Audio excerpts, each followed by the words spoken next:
Peace and blessing, my functional family. Today I want to talk about Ice Cube contract for black people.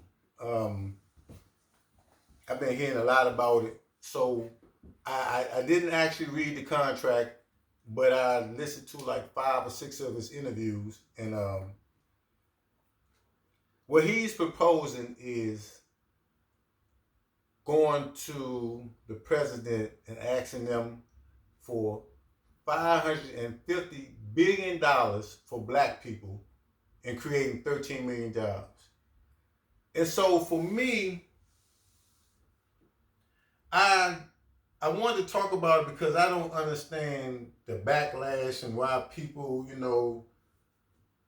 different celebrities and different sport figures are coming out against this guy, because what he did, he put his money up to go get scholars and lawyers to put this contract together.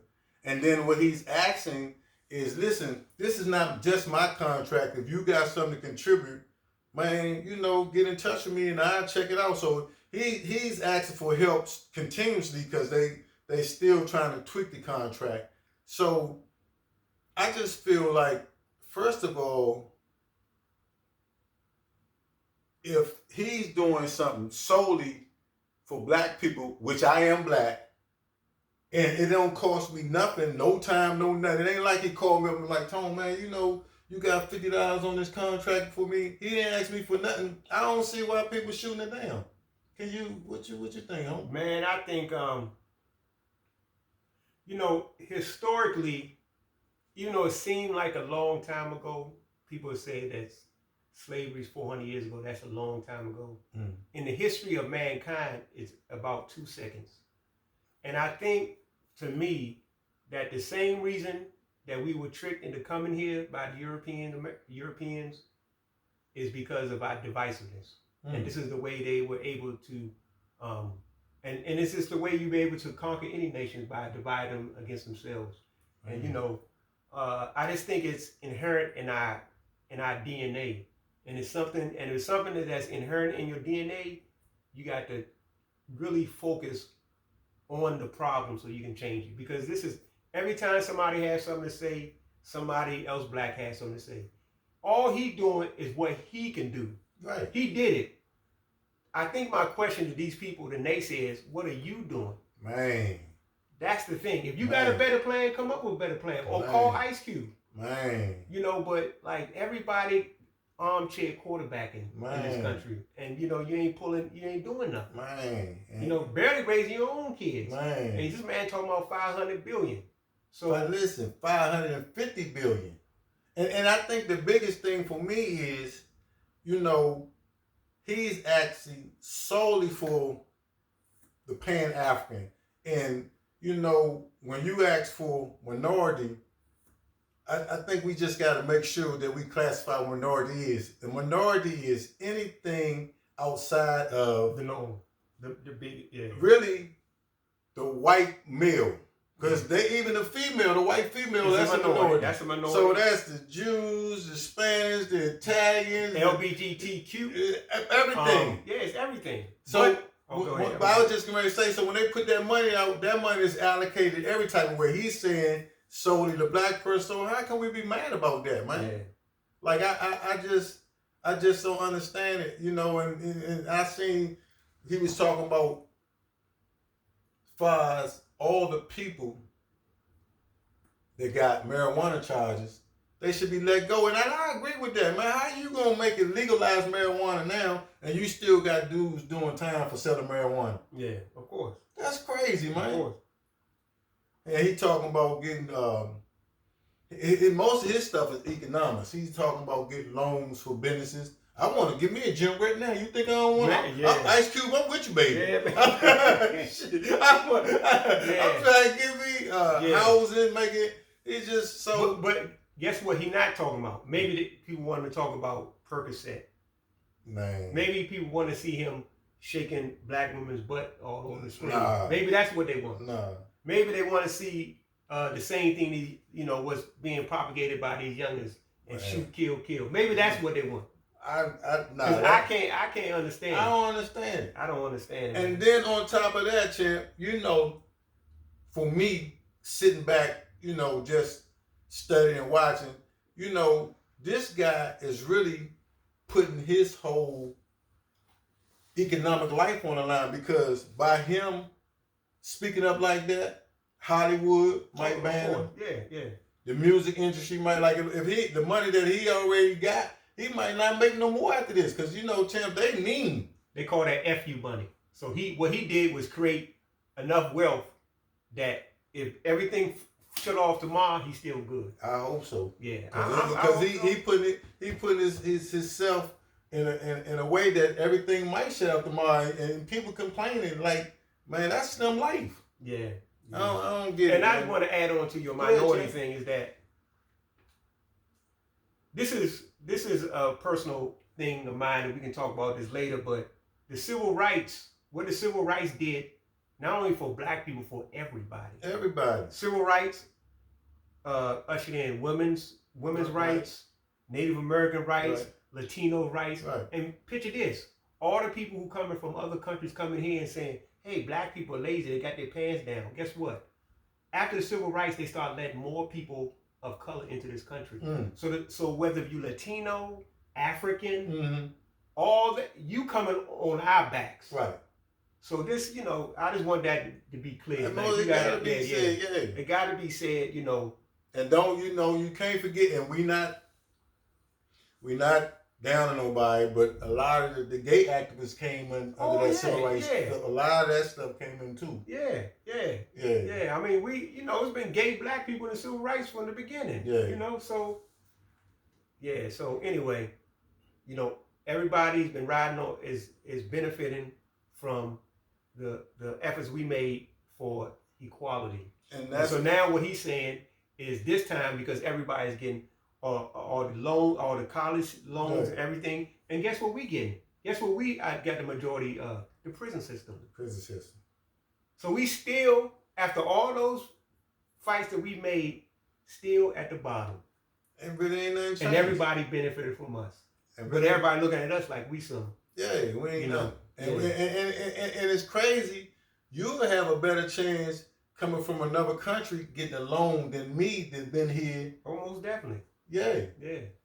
So, and all Slim saying, man, we done march and protest and all this, that ain't getting it. Yeah. Matter of fact, Jay-Z said something like this along the same lines. He was like, man, that kneeling, and everybody jumped on it, and I understood off the break, like, man, kneeling cool and holding hands cool, but they ain't gonna get it.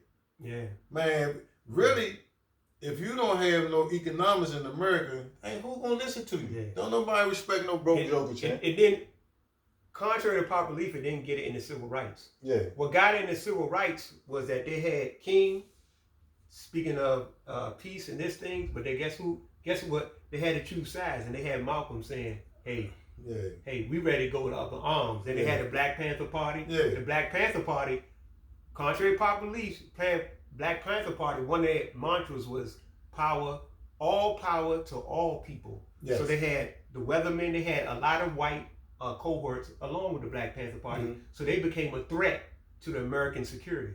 America had to start to give someone a piece of their little pie. But that's pretty much how it always be. Like, if you take a person like Malcolm X, as long as he was crying about, not crying, let me take it back. As long as he was saying, let's get together and go back to Africa and all that stuff, and they ain't take him serious. But when he went to Mecca and he came back and he started talking about, well, I'm gonna judge a man by his character, white man, that's my friend, this and that, then he became a threat. And he became a threat because he took it on an international scale. He said the UN, that America need to come to charges for crimes against black people.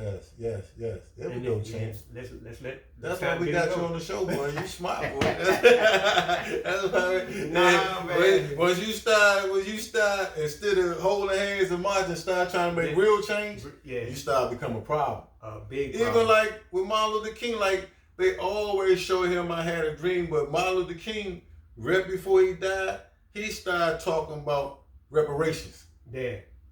He was going to have a march coming to D.C. about reparations. Let's get some of that money. Yeah. Then that's when it became a problem. Then he was gone.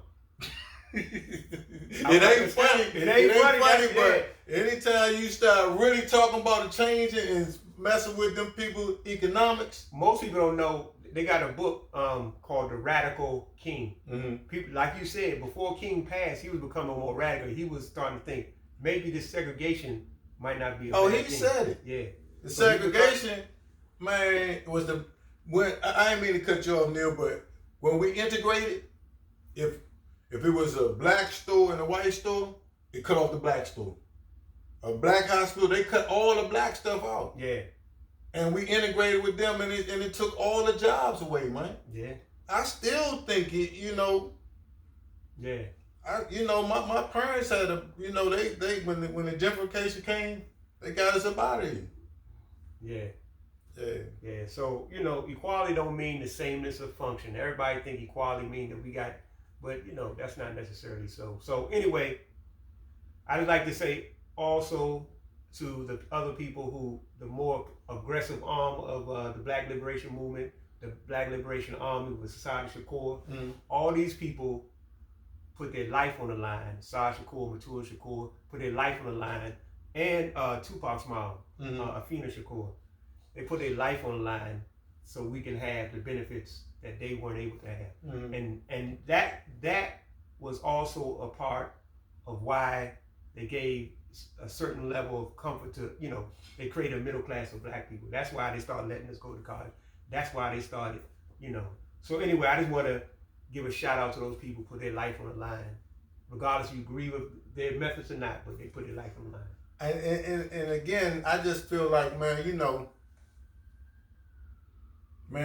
the first thing we got to do before we, Black Lives Matter and all that stuff, our lives got to matter to us. And if you don't agree with what your brother's saying, hey, pull up on them. Don't put on social media, man. Don't go tell your friends and all that, man. If somebody that you know or somebody you don't know, you might know some way you can get in touch with them, man, deal with them directly, because, man, that's what I come from. There it is. Man, we ain't had no social media. If I ain't like you, I see you, we go. We ain't do all that. Yeah, man. And then I ain't saying it like it always got to be violent, but we can just have a conversation or agree to disagree. Yeah. But why we got to go ain't nothing but space between us, huh? Yeah. To the oppressor, the be it don't make sense. It don't make sense at all. Or, guess what? You come up with a better plan. Yeah. Yeah, you don't like my plan. Say, well, what you gonna do, Tip? Yeah. So remember, always give God the glory, and please like and subscribe, man. Please like and subscribe. We're trying to grow this channel. Neil, you got something you want to say, baby? Well, mind, the body, and the soul. Ice Cube. Ultra man. Get at us, baby. Get at us.